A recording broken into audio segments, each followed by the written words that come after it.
Hello tout le monde, on se retrouve aujourd'hui pour faire un petit book haul. Ça fait un petit moment qu'on n'en a pas fait.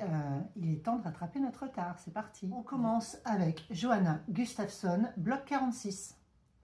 C'est la première fois que j'achète un roman de cet auteur. La situation est assez particulière.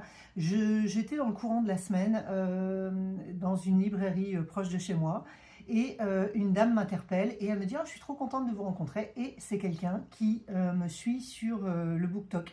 Alors c'est rigolo parce que j'ai pas un nombre de followers absolument énorme, mais voilà, c'était super sympathique de pouvoir échanger. Et elle m'a effectivement parlé de cet auteur.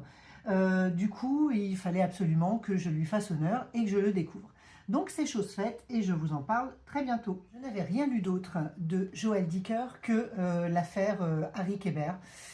Il était temps que je découvre autre chose. Le cas est assez particulier également. Dans le cadre de mon travail, j'ai rencontré quelqu'un qui patientait en lisant ce roman. Donc, la très catastrophique visite du zoo de Harry Kéber. Et voilà, je l'ai interpellée, j'ai interpellé cette dame, je lui ai demandé alors qu'est-ce que vous en avez pensé. Elle m'a dit qu'elle l'avait trouvé drôle et très sympathique. Donc je me suis lancée par contre. Il est tout de même à noter, regardez un peu la police d'écriture, quoi. On a 10 lignes par page. C'est quand même un roman qui coûte 19 €. Voilà. Je trouve que ça commence à faire, tout ça commence à faire très très cher.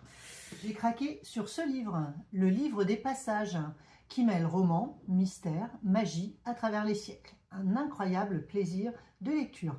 C'est un roman qui est paru chez Le Cherche Midi. Voilà, j'étais assez curieuse. C'est une jolie édition, hein. D'ailleurs, elle coûte 26 €. Très belle édition.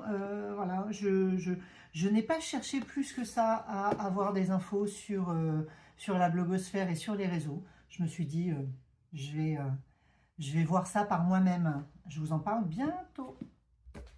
Reçu hier en service presse de Monsieur Jeunet Jean-Claude, je le remercie, Entre l'ombre et la gloire. Je trouve que la couverture est très jolie. C'est un roman qu'il a fait éditer chez Le Lys Bleu. Donc je vous lis un petit peu rapidement l'histoire. Benjamin et Jules se lient d'amitié autour d'une ambition pour sauver un cheval de course aux capacités hors normes, blessé et laissé pour compte. Tandis que l'un s'attache profondément à l'animal, le voyant autant comme un compagnon que comme un champion, l'autre trace dans l'ombre une stratégie implacable pour assurer leur ascension.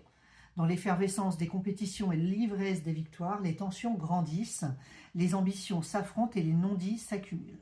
Voilà. Bah, écoutez, merci à l'auteur de m'avoir envoyé ce livre. J'espère pouvoir lui faire un retour très rapide. Petite découverte à la boîte à livres. Alors j'en avais bien sûr entendu parler, Le mec de la tombe d'à côté. Je me demande même, je sais pas, vous allez peut-être me dire, ça n'a pas été adapté au cinéma ou à la télévision? Ça me dit quelque chose. Bon bref, je n'avais jamais eu l'occasion de le lire. Il était passé de nombreuses fois sous mes yeux quand je me promenais sur Instagram ou sur TikTok. Voilà, donc c'est l'occasion. Écoutez, je ne sais pas si vous l'avez lu. Je vous ai posé la question hier en story, je n'ai pas eu spécialement de réponse. Voilà, donc c'est paru aux éditions Babel. Voilà, ça me botte bien. Donc à voir. Écoutez, voilà, c'est tout pour aujourd'hui, c'est déjà pas mal.